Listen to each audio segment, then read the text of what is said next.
Cheers, guys. Epix911. Welcome to the Elitist Geek and a miscellaneous VR episode.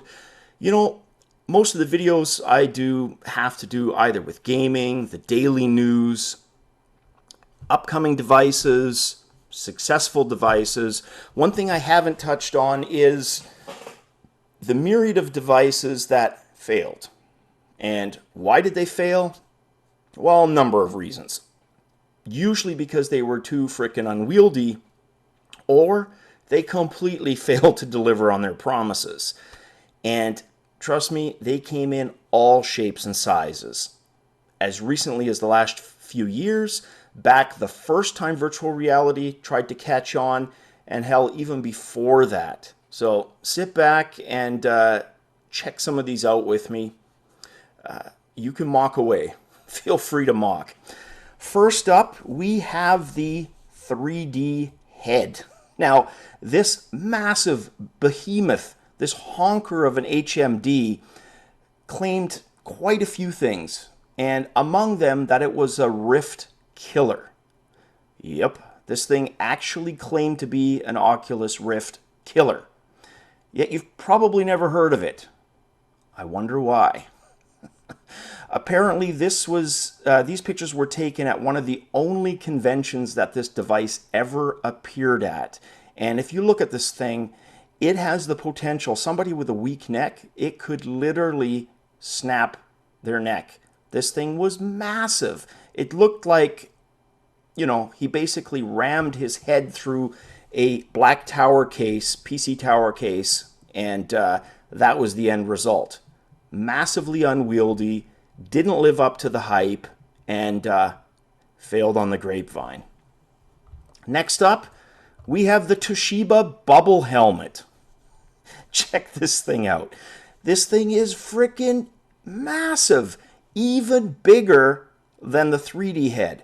Now, when I first saw the 3D head, I was like, okay, there's no way anyone designed something more massive than the 3D head. Well, they did. And the result was this monstrosity, the Toshiba bubble helmet, like I said. Now, all this thing did was pick up 360 video and display it inside that massive dome. And the end result, it looks a lot like an 1800s, circa 1800s diving bell helmet. So I'm going to put one up. Check that out. And you're probably going to notice something. It was the first thing I noticed. Yep. The 1800s diving helmet is actually more modern looking and streamlined than the Toshiba bubble helmet. And you wonder why this thing died. Well, you don't anymore, because you've seen it, and that's why. Next up, we have... Well, let's talk about what we have first. Now, imagine the Gear VR or the Google Daydream, right? But instead of putting your sleek phone in, right, you put in, oh, I don't know, a 10-inch tablet. Check this out. Here's the end result. The AirVR. Yep. This was a Kickstarter project, and let's just say it was never heard from again. And there's a couple of pictures floating around. At first, I thought it was a joke, but this is actually supposedly the AirVR prototype. Whether it worked or not, we can only guess. But seriously, would you be caught dead wearing that thing anywhere? It literally looks like you put some kind of adhesive on the tablet and stuck it on your head. Now, treadmills. We've looked at quite a few different treadmills on my news program. We've seen the omnidirectional one and probably one or two other units, right? Now, forget about how they looked. Try to erase that from your memory. And instead, imagine something bigger, grander. You know, something that took up a bit more space. All right? You got an image of what you think this should look like? Well, here you go. This was an omnidirectional treadmill of the 1990s. Check this thing out. You would literally need warehouse space to set this thing up, because probably about 100 square foot base and at least a 12 to 15 foot ceiling for the top portion to have enough clearance to set up. Plus the harness equipment, yeah, this thing was hideously expensive, massively large, bulky, and unwieldy to transport. Safe to say, we know why it never went beyond that prototype. Next up, we have Morton Heilig Sensorama. Now, I actually like this device. And what I like about this device is that it was so ahead of its time. So Morton actually created 3 films for this thing. He even had smell-o-vision on it. It would actually pump out scents. So he had one where you're in the desert, and it was kind of like beach smell or desert smell would pump out. Pine tree scent. The problem was it was expensive,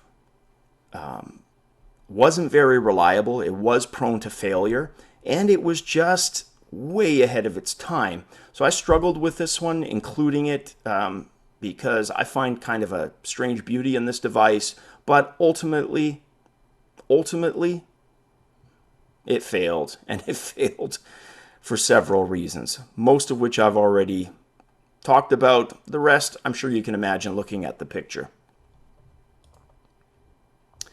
Then we have, and most people remember this, Nintendo actually had 2 failed virtual reality style devices. The first was the Virtual Boy, and the first thing to say about the Virtual Boy is it wasn't even really virtual. It was pseudo 3D at best, had basically 2 color palette, red and reddish, and basically induced migraines after just a few minutes in over 50% of the people who tried it. Yeah, this thing was never going to be successful. And it's amazing Nintendo sold any of these things, but they did, but it also died very quickly. And they make almost no mention of it on any of their websites. And you gotta wonder why. You gotta wonder why. Second, this was a collaboration piece. We have the VR glove. Check this thing out.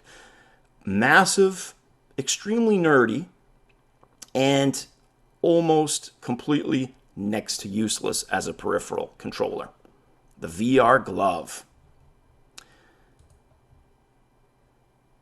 Next up, we have the Virtual IO VR headset. Now, this thing actually looks pretty decent if you're just looking at the visor portion, right? That part was lightweight. The problem was it literally had cables and a power supply. Well, the power supply weighed almost as much as a tower computer case, and the cables looked like trans-ocean phone lines. I mean, the cable was massive. It was like the thickness of a banana, and constantly tugged on the visor. So you were constantly fighting to keep it on your head, just moving around with it. So it's no wonder that it died. And then, I love this one, guys. This is probably my favorite, and it's why I saved it for last.